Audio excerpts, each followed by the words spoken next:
Anything with, what do you think about TD Jakes? He for TD Jakes for his church. He not for the community. He's for his church, not meaning members of his church. He mean the Potter's house. Right. Meaning a member. He for his church. That's his business. He not for Dallas. We don't see him nowhere doing nothing. His church or nothing. Now they got a prison reentry, but that's for the grant funding for his business. Do you think he's a net positive to Dallas? No. To the black community? No. TD Jakes? No. Really? What do we do other than preach a good message? To make our mothers feel good. Only to come back home and still drink wine and feel better. Playing a pussy with a rose to feel emo better. So all he is a feel-good preacher. No, man. The Bible says what you do for the least of those. I don't see no preacher, no church really doing for the least of those other than the poor churches that's amongst the least of those. You cannot take your big, beautiful church, build it out on the hill away from the people and think you can still reach the people. They can't walk to that church. And matter of fact, this church is so extravagant, it's ATM machines all over this motherfucker. And when it's time to pay tithes, poor people are excluded out of the black church. What do you mean? They're excluded. The preacher make you feel like if you ain't got a soda seed, who got a soda seed? They make you feel like if you ain't got no money to give. God don't need my money. He need my confessions. So, the black church full of shit that go for TD Jakes, all of them. What do you think about Creflo? Full of shit, obsolete to the black people. Right. They have an audience like I got an audience. If I lose a page, my audience come follow me like they're following. They're not for the community. I started from the community and develop a following. You don't think TD Jakes is a net positive to community? No. Still, like, he preached other. Why is a preacher? How is a preacher? Well, go back to what you said earlier when you said hip hop or the movies would come to the bad communities and they would convert. So what if somebody doesn't live in Dallas and they live in Kansas, they live in New York, they live in Arkansas, they live in London, and they watch him, they just like the way he delivers his message. Isn't that a net positive? No. Tell me why. What does it do? It make you feel good for the moment. So church make you feel good for whenever, hey, hallelujah, pastor. You go back to the same problems, same conditions, and most people's lives don't transform. You don't think people make decisions when they give their life? No, when they get baptized? I think when people give their life to God, they going through something, they dealing with something. Soon as shit get back right, they sneaking and having unmerited sticks. They still getting drunk. They still masturbating. They still watching porn. I think everybody is full of shit when it comes to God because you're gonna do something against God every day. Stop trying to be perfect. You believe in God? Yeah, I do. But I ain't trying to live for God. God gave me a choice of free will. I don't want to be a godly man. You don't want to be. I want to fuck a bunch of women.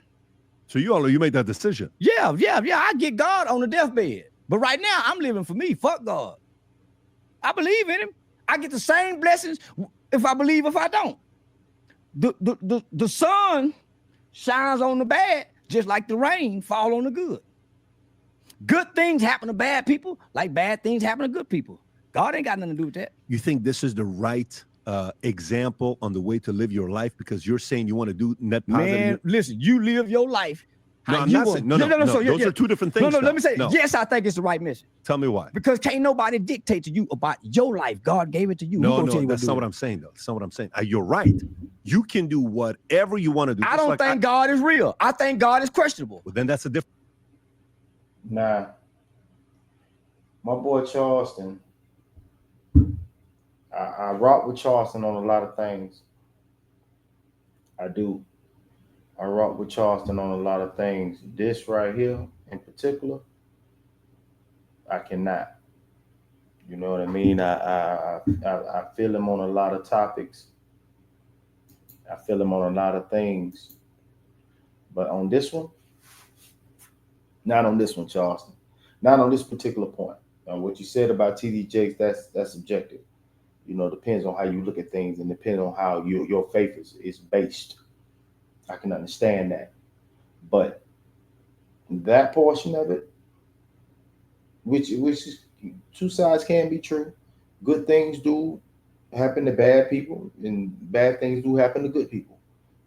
But that, your faith got to be unwavering, regardless of how you look at these things. I truly understand that, you're trying to get your point across, but these are just his views. I'm just sharing them with you. Let's proceed. different conversation. You just told me you said God is real. Then No, you I changed it. said I believe in God, Right. based off what my mother said. But you don't believe God is real. I read Revelation, Yeah. and I read Genesis. Now I don't believe God is real because I just told you about children being sex trafficked. Where's God By for them? who though? By who? By whoever. I don't know. By the people. By what people? By the people. The government, whoever. So if God is real, why he don't stop those people? If God is 'Cause real, he gave free will to okay, God okay, like okay. you. So that's why I don't think God is real. Because if God is real, Right. why hadn't white people suffered for what they did to slavery? If God is really real. So then for you, you're conflicted. No, I'm not conflicted. I don't believe people know God to tell me God is really real. No, I must. So no. Originally you said you believe. I believe in God. That don't mean I think he's real. I believe in the boogeyman. I don't think he's real. I believe in ghosts, the spirit. I don't know that real. Do you have faith? No, I got faith in me. You got faith in you. Because everything I heard about faith, I think is bullshit. So let me tell you, who is the biggest man in your life that let you down? No. No man's ever let you down. I've never been connected to a man. Father. Never been connected to him to be let down. Did you ever meet him? Never. So that's the biggest letdown. That's not a letdown. But you never met him. I had uncles and granddaddies to replace that letdown. You don't even know it's there. But there's difference. No, listen. Out of sight is really out of mind. There are many kids whose father is gone and another replacement have stepped in and filled the void of the father. There's a different No. Man, listen, if you've never seen your daddy, you don't have attachment to it. That's bullshit. Yeah, but that's a different No, story. that's a childhood abandonment. That's a childhood abandonment issue that you hold in secretly. That don't affect you as a disappointment. You never expected nothing to be disappointed. So I'm listening to you. And it's not your fault. I'm not sitting here saying anything that. Man, I don't give a damn what you saying. I'm telling you, I ain't never been connected to a man to be. I understand. Listen, I had a granddaddy. I had an uncle who kept me with him. Yeah. I don't know that's not my daddy. The presence of a man is the father, not the title. Yeah, but when a man grows up eventually. I don't give a You said something earlier. Listen, when I grow up, I have no connection to a man. So no man, I ain't been hurt by a man. I had no connection to a man to be hurt. No expectation, no nothing. Do you know what you said at the beginning of the podcast? What? You said something very powerful. You said, when you were a kid, you and your older brother, he was a big guy, and he was in and out of juvie. And then your mother ended up having a daughter. I think you said later in life, she ended up having a daughter. And then mom worked for GM, and she worked after you guys got home. So she would prepare your meal. She would tell you to do the homework, and she's going to call at these times. You guys better be home or else. And she came home, and if you guys didn't do what she told you to do, she'd wake your ass up and talk to you. Now, where the man is? But exactly, that's what I'm saying. But because there wasn't a man, she couldn't check you to raise boys. I was raised by a single mother. You don't know what the fuck you talking about. I'm telling you, I got uncles and granddaddy. You think my granddaddy ain't around? Checking my brother and them? We had men. I'm repeating your words. No. But I never told you it wasn't no man. You're assuming. I got a bunch of uncles and granddaddy. I understand. So if you know so I had the presence of a male. Right. I ain't the black kid that grew up poor, but I had a plenty of men. Well-to-do kid. I had my own room in the third grade. You know what I love about you, Charleston? Let me tell you what I love about you. And I have so much respect for you. Is, when I was a kid and I was, we didn't have a lot of money. We're like a, what do you call it? Section 8 and welfare kid. See, I don't know what it's like to be poor. I'm telling you. Yeah, I don't know what it's like to be poor. I'm telling you from my perspective. Yeah. But from my perspective, when I was raised that way in LA, Glendale, and we would have people that would come over and they would say things like, hey, let us get you this for Christmas. Let us get you this. And pour this, pour that. I hated it. I couldn't stand people looking down at us as if we don't have anything, as if we don't have any money. I hated it. I couldn't stand it. So I went to the Army. And then eventually I ended up making my own money. I didn't want to be in debt to anybody. I didn't want any favors. I didn't want any of that stuff. Your level of the mentally, how powerful words have been in your life. Let me just say this. You sang a hip hop song at the beginning. Listen, I come from love. Love conquers all. So I got a loving mother. Yeah. We live in a wonderful, affluent background. When I get hurt, I'm centered around love. I'm growing up in a hospital with loving nurses. I don't know my daddy not here. I got number love. I got my uncle. I'm his favorite nephew. My name is Charleston. My nickname is Blue. My uncle was a pimp. I was born in 1977. There's a movie called Come Back Charleston Blue, 1976. My uncle named me. That's my daddy. So I always tried to be a pimp. Pimp on hold. prostitute hoe. My daddy absent don't. You validate my point. So this is what I'm saying. So I had men. I had men. So I don't have no abandonment. I was a kid who grew up in a hospital setting, like a dog who been inside. Finally got to go outside and play as a kid. Nigga, I'm happy. Yeah. I'm happy. I just never been a kid before. And I'm attracted by what's wrong. So nah, man, I wasn't hurt. That's the excuse most people like to use. That's not my excuse. I chose to do what I did because I thought that was a part of manhood. I believe you. Yeah. I believe you. So my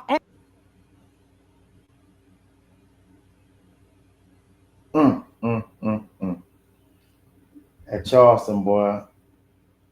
That Charleston something else, man. That Charleston something else, man. I gotta hear him out. Just Charleston something else, man. He's a different specimen. His view on how he see things, man, it's you can agree or disagree, but that's the way he see things. And it's a lot of people that see things the way he see things. That's why he's so successful in doing what he does. You know, Charleston is somebody we have never seen on this screen, on the internet, on the YouTube, and his mind is, I really feel as if I can't wait till he get comfortable with the money. I know he's been getting money for a long time, but I still can't wait till he get into a pocket where he's so comfortable with the money that most of the rhetoric that he spews, you know, is better. It's better because he's gonna be one of our leaders. As soon as he come back to the fold and he got a comfortable pocket of where he know he gonna be able to take care of his family for the rest of their lives, I really want to meet him. I'm here in Fort Worth myself. I really want to meet him. I really want to sit down and chop game with him, you know, kick some game with him, you know, and get to know the real Charleston. Not chicken shit Charlie, not Rat Williams. No, I want to know the real cat. You know, so I want to know the man that Dewberry know. I want to know the man that, you know, most of the cats that rock with him know. You know what I mean? Yeah, I really do. We're gonna finish this on up because I really enjoy him. Uncle would paint pretty pictures of prison to me. So when I got to school at recess, I would tell my friends what I was gonna do when I get to prison, based on what they done told me. So it wasn't disappointment. It was a badge of honor. It's a badge of honor. As most black people killed with cold-hearted seemed like. It's not cold. They want that badge of honor. And I wanted it. One eye, small frame, couldn't play football. I want to be a part of something. Yeah, and I found something to be a part of. And it was everything I was looking for, coming from them negative uncles and my working mother's home. Her presence is gone. We just got a perfect environment, great environment, but we got this negative images to see that matches what we see on television. Is she still around? Yeah, mama's still around. Retired from General Motors, became a foster parent for like 30 years. Dallas? Yeah. Still in Dallas? Yeah, still in Dallas. Your older brother? My brother just come home from prison after doing 31 years for a murder he committed when he was 17. Now, my brother was angry. He had a disappointment in his father. He was, daddy show up, daddy show up. I never had dad to show up to disappoint me. Yeah. So he was angry. I always angry. So I remember we was about, the General Motors Arlington plant had transferred the people from Texas to Monroe, Louisiana. Yeah. I remember watching TV one time. I was probably about 10 years old. And out of nowhere, my brother looked at me and said, when I grow up, I'm going to kill somebody. I ran after her and told my mama, kid. My mother spanked him out of frustration. How old was he? He probably was 12. What was he watching when he said this? We were watching a Rambo movie. And he said, First Blood. He said, he just looked at me out of nowhere and said, with a sincere look, and it scared me as a kid. He said, when I grow up, I'm going to kill somebody. Got it. Man, I ran after her, hurry up and told my mother. Because mothers have to work with very little support back then. Now, that's a lot of support. She didn't have the luxury to sit down and try to understand where that root came from. Right. So he dealt with a lot of disappointment. He grew up angry. I grew up with love, just wanting to fit in. I didn't want to be the baby. I want to be treated. I was baby. I was coddled, but I was a brave heart. I couldn't wait to break free. All goes back to the conversations we had when you're talking about how things happen with the African American community. When we talked about crack earlier, when we talked about mindset earlier, father policies, a lot of that. And today, how old are you? Are you? I'm 48. I just turned 48 May 17th. So your brother's how old? He turned 51. So he just got it 3 years ago? Yeah, he just got it 3 years ago. 3 years ago. From 17, 31 years. Yeah, from 17 Shit. May 17. But you guys are still close. No. You don't know your brother after 30 years? That's what I'm saying. That's nah, tough. I don't want to be close. What happened when you saw him? Did you see him? Yeah, you don't see him in prison. And when he came out, what was the conversation like? I don't know you, nigga.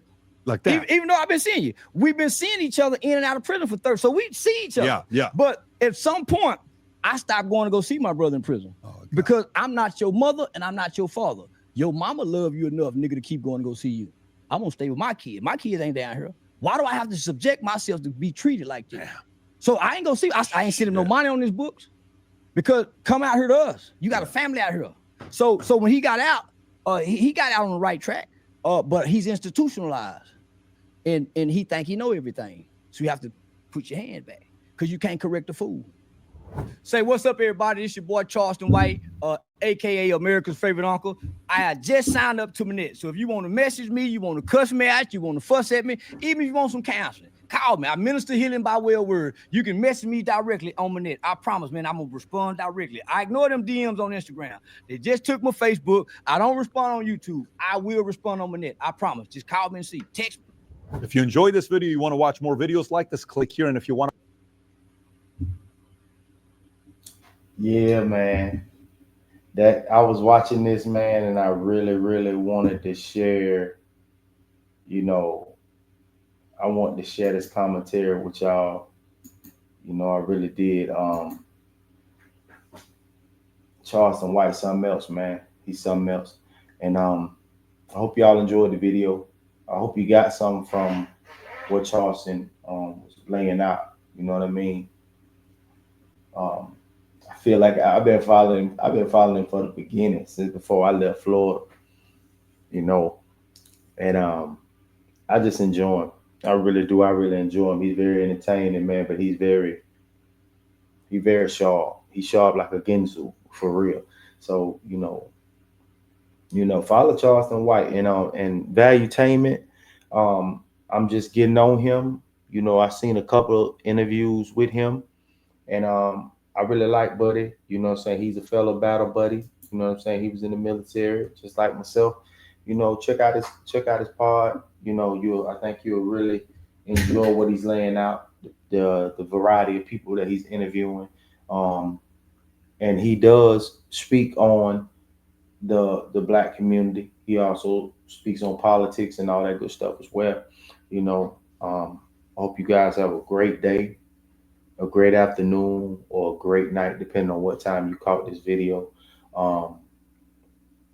Keep tuning in to Uncle Plug TV. We got some good stuff coming up, especially about relationships, and we're getting rid of the nuances of relationships, the nuances of men dealing with women and women dealing with men. You're gonna really enjoy that. Check out Souls of Thought with my boy Norris.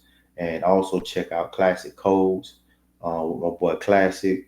And also, if y'all get opportunity, check out my boy Freezy over at No Captivity. All four of our platforms, we get to it. We speaking on the Black community, man. We speaking on Black relationships. We bringing on Black fatherhood, motherhood, dynamics between brothers and sisters and all that. And I hope you guys enjoyed the video. Once again, I love to tell y'all guys is feel blessed to be plugged in. You dig?